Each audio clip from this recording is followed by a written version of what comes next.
నమస్కారం. ఈరోజు గురువారం పుష్యమి నక్షత్రంతో కలిసి వచ్చింది. దీన్ని గురు పుష్య యోగం అనే పేరుతో పిలుస్తారు. చాలా శక్తివంతమైన యోగం.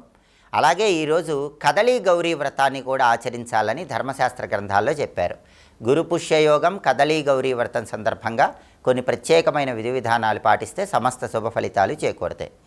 గురు పుష్య యోగము అంటే ఏంటంటే, ఎప్పుడైనా గురువారం పుష్యమి నక్షత్రంతో కలిసి వస్తే దాన్ని గురు పుష్య యోగం అంటారు. ఈరోజు సాయంకాలం 4:43 వరకు పుష్యమి నక్షత్రం ఉంది. అంటే గురువారం పుష్యమి నక్షత్రంతో కలిసి వచ్చింది.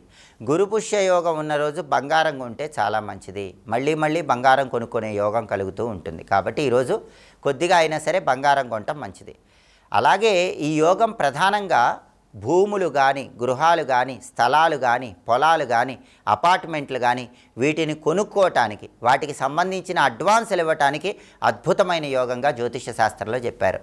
అలాగే వాహనాలు, చాలా కాలంగా కొత్త బండి కానీ, కొత్త కారు కానీ కొనుక్కోవాలని భావించేవాళ్ళు కొత్త బండి, కొత్త కారు కొనుక్కోవటానికి లేదా వాటికి అడ్వాన్స్ ఇవ్వటానికి ఈ గురు పుష్య యోగం అద్భుతమైన రోజు. కాబట్టి కొత్త ఆస్తి, కొత్త వాహనం కొనుగోలు చేయటానికి జ్యోతిష శాస్త్రంలో ఉన్న అద్భుతమైన రోజు గురు పుష్య యోగం ఉన్న రోజు.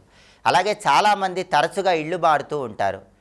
ఒక ఇంట్లోంచి ఇంకో ఇంట్లోకి అద్దెకి వెళుతూ ఉంటారు. అద్దె ఇల్లు మారటానికి బ్రహ్మాండమైన రోజు గురు పుష్య యోగం ఉన్న రోజు. గురు పుష్య యోగం ఉన్న రోజు ఇల్లు మారితే కొత్త ఇంట్లోకి వెళ్ళిన తర్వాత చాలా విశేషమైన శుభ ఫలితాలు చేకూరతాయి.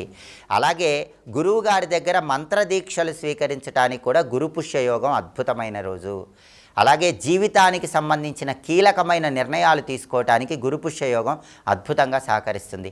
రియల్ ఎస్టేట్ రంగంలో ఉన్నవాళ్ళు రియల్ ఎస్టేట్ రంగంలో ముఖ్యమైనటువంటి పనులు చేసుకోవటానికి కూడా గురు పుష్య యోగం చాలా అద్భుతంగా సహకరిస్తుంది. కాబట్టి వీటన్నిటినీ గురు పుష్య యోగం సందర్భంగా చేస్తే విశేషమైన శుభ ఫలితాలు చేకూరతాయి. గురు పుష్య యోగం ఉన్నప్పుడు ఎవరైనా సరే శంకుస్థాపన చేస్తే మంచిది, గృహారంభం చేస్తే మంచిది, గృహప్రవేశాలు చేసుకుంటే అద్భుతంగా ఇంట్లోకి వెళ్ళాక కలిసి వస్తుంది. కానీ గురు పుష్య యోగం ఉన్నప్పుడు పెళ్ళి మాత్రం చెయ్యకూడదు అని జ్యోతిష శాస్త్ర గ్రంథాల్లో ఉంది. ఒక్క వివాహం మాత్రం గురు పుష్య యోగం ఉన్నప్పుడు చేయకూడదు. మిగతా ఏ శుభ కార్యక్రమాలు చేసినా అద్భుతమైన ఫలితాలు చేకూరతాయి. అలాగే ఈరోజుకి ఇంకో ప్రత్యేకత ఉంది. కదలీ గౌరీ వ్రతాన్ని ఆచరించాలి.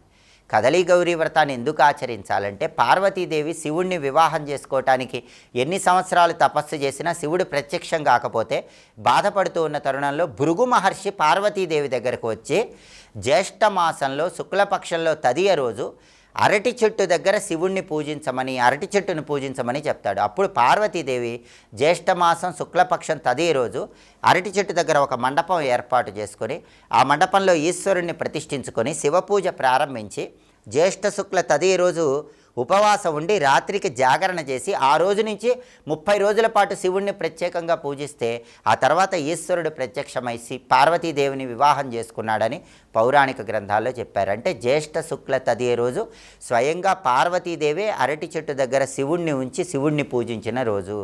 అందుకే మహిళలందరూ తప్పకుండా అరటి చెట్టు దగ్గరకు వెళ్ళాలి. దీన్నే కదలీ గౌరీ వ్రతము, రంభా వ్రతము అనే పేర్లతో పిలుస్తారు. రంభ అంటే అరటి చెట్టు, కదలి అంటే అరటి చెట్టు. అరటి చెట్టు దగ్గర గౌరీదేవిని శివుణ్ణి పూజించే రోజు కాబట్టి రంభావ్రతము, కదలీ గౌరీ వ్రతం అనే పేర్లతో పిలుస్తారు. అందుకే అరటి చెట్టు దగ్గర ముగ్గు వేయటం, పసుపు కుంకుమలు వేయటం, అరటి చెట్టు దగ్గర దీపాన్ని వెలిగించుకోవటం, అరటి చెట్టుకు ప్రదక్షిణలు చేయటం, ఒక పసుపు దారాన్ని అరటి చెట్టుకు చుట్టడం, ఇలా కదలీ గౌరీ వ్రతం పేరుతో అరటి చెట్టును పూజించడం ద్వారా శివపార్వతుల సంపూర్ణమైన అనుగ్రహం కలుగుతుంది. ఇంకా వీలైతే శివపార్వతుల చిత్రపటాన్ని అరటి చెట్టు దగ్గర ఉంచి ఆ చిత్రపటం దగ్గర దీపం పెట్టి అరటి చెట్టుకు ప్రదక్షిణాలు చేస్తే ఇంకా అద్భుతమైన శుభ ఫలితాలు చేకూరుతాయి. అలాగే కదలీ గౌరీ వ్రతం సందర్భంగా ఈరోజు పెళ్ళి కావాల్సిన అమ్మాయిలు ఎవరైనా సరే 2 శ్లోకాలు అరటి చెట్టు దగ్గర కూర్చొని చదివితే ఖచ్చితంగా తొందరలోనే అద్భుతమైన వ్యక్తితో వివాహం జరుగుతుంది. ఆధునిక కాలంలో వయస్సు పెరిగిపోయి పెళ్ళిళ్ళు ఆలస్యమవుతున్న కన్యలు ఎంతోమంది ఉన్నారు. వాళ్ళందరూ ఈరోజు అరటి చెట్టు దగ్గరికి వెళ్ళి శివపార్వతుల చిత్రపటం పెట్టి దీపం పెట్టి ఆ 2 శ్లోకాలు ఒక్కొక్క శ్లోకం 21 సార్లు చొప్పున చదువుకోండి. బాగా వయసు పెరిగిపోయి జాతకంలో భయంకరమైన దోషాల వల్ల పెళ్ళిళ్ళు ఆలస్యమవుతున్న కన్యలందరికీ అతి త్వరలోనే మనసుకు నచ్చిన మంచి వ్యక్తితో వివాహం జరుగుతుంది. ఆ శక్తివంతమైన 2 శ్లోకాలు ఏంటో ఇప్పుడు మనం చూద్దాం. ఓం దేవేంద్రాణి నమస్తుభ్యం దేవేంద్ర ప్రియభామిని వివాహం భాగ్యం ఆరోగ్యం శీఘ్ర లాభంచ దేహిమే. ఇది మొదటి శ్లోకం. రెండో శ్లోకం ఓం కాత్యాయని మహామాయే మహాయోగిన్యధీశ్వరి నందగోపసుతం దేవి పతిమ్మే కురితే నమః. ఈ రెండు శ్లోకాలు చదువుకోండి. వివాహం కావలసిన కన్యలు సత్వరమే వివాహ ప్రాప్తిని సిద్ధింపజేసుకోండి. కదలీ గౌరీ వ్రతం సందర్భంగా ఏ రెండు శ్లోకాలు చదువుకుంటే వివాహ సమస్యలన్నీ తొలగింపజేసుకోవచ్చు. ఇంకొకసారి చూద్దాం మరి. ఓం దేవేంద్రాణి నమస్తుభ్యం దేవేంద్ర ప్రియభామిని వివాహం భాగ్యమారోగ్యం శీఘ్రలాభంచ దేహిమే. ఓం కాత్యాయని మహామాయే మహాయోగిన్యధీశ్వరి నందగోపసుతం దేవి పతిమ్మే కురితే నమః. శ్లోకాలు చదువుకోండి. ముఖ్యంగా సాయంకాలం 4:43 లోపు గురుపుష్య యోగాన్ని సద్వినియోగం చేసుకొని సమస్త శుభ ఫలితాలు సిద్ధింపజేసుకోండి. స్వస్తి.